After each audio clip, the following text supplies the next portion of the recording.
For years, a student sat near the back of the classroom, not because he wanted to disappear. He sat there because it was easier to watch, while others answered quickly.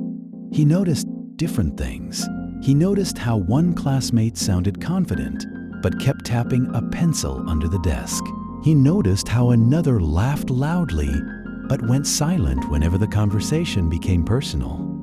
He noticed the teacher's words, but he also noticed the mood behind them. He rarely said much, not because he had nothing to say, because by the time he had finished thinking, the conversation had already moved on. This is one way to understand the Mediator, or INFP, a type in the Myers-Briggs Type Indicator defined by introversion, intuition, feeling, and prospecting. To understand the INFP, imagine that student. He enters a room and gathers more than facts. He gathers impressions, patterns, meanings, possibilities. That is the first part of the INFP, introversion. Introversion does not simply mean enjoying solitude. It means that experience is processed inwardly. Before speaking, the INFP often reflects. Before reacting, the INFP often interprets. What looks like silence from the outside is often active internal processing. Now imagine the teacher writes a historical date on the board. Most students memorize the date. The INFP often wonders something else. What changed because of that event? How did people feel at that moment? What invisible ideas were shaping what happened? That is intuition. Intuition turns attention away from isolated facts and toward patterns, symbolism, and future implications. An INFP often sees not just what is present, but what it suggests. Now, imagine a disagreement between two friends. One person wants efficiency, another wants fairness. The INFP often notices something deeper, not only what solution works, but what solution feels right. That is the feeling trait. In personality theory, feeling does not mean being ruled by emotion. It means decisions are often filtered through values. The INFP asks whether something aligns with an internal moral compass. This is why many INFPs care deeply about authenticity. Doing the practical thing is often not enough. It must also feel true. And then there is prospecting. Imagine the class is assigned a project. Some students immediately decide on one plan. The INFP often keeps possibilities open. Maybe there is a better idea, maybe another angle, maybe another meaning. Prospecting reflects openness and flexibility. It keeps options alive longer than other personality styles might. Now place all four traits together. The quiet student near the back of the room is not merely shy. He is reflecting inwardly.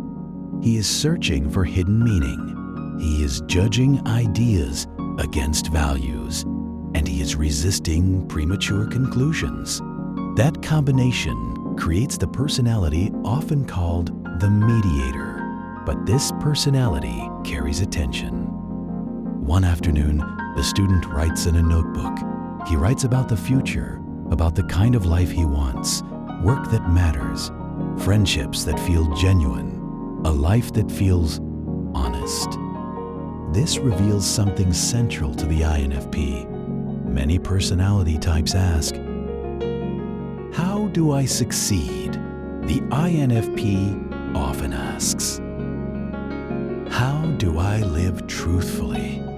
That search can make INFPs seem uncertain, but often they are not uncertain. They are searching for alignment between who they are inside and what they do outside. And that search can be difficult because reality rarely matches ideals. The student imagines loyal friendships, then discovers people can be careless. He imagines meaningful work, then finds that many systems reward speed more than meaning. He imagines honesty, then sees how often people perform versions of themselves.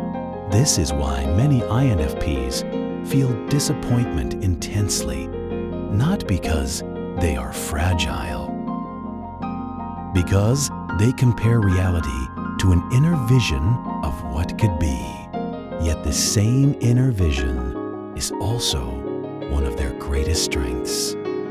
Years later, that same student becomes the friend others confide in, not because he always has answers, but because he listens for what people mean, not only what they say.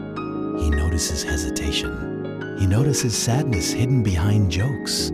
He notices when someone says, "I'm fine," and clearly is not. That is the empathy of the INFP.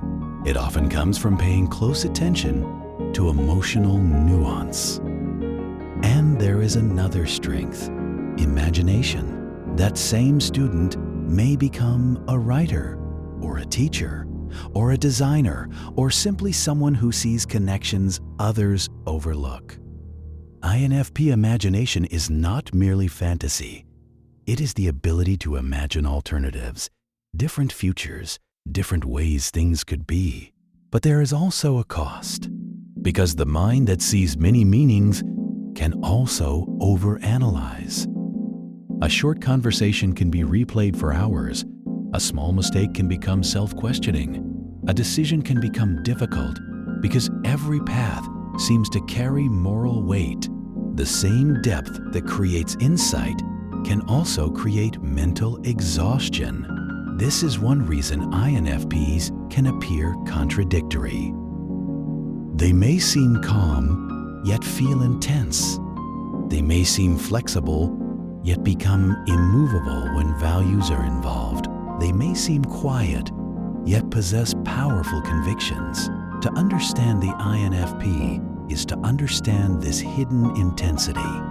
By the end of the school year, the student in the back row has not become the loudest person in the room. He has not become the most visible.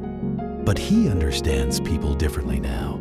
He understands that not every strength is obvious. Some people lead with volume, some lead with certainty, and some lead with depth. That is often the contribution of the INFP. They remind us that meaning matters, that values matter, that inner life matters, and that the quietest person in the room may be thinking more deeply than anyone realizes.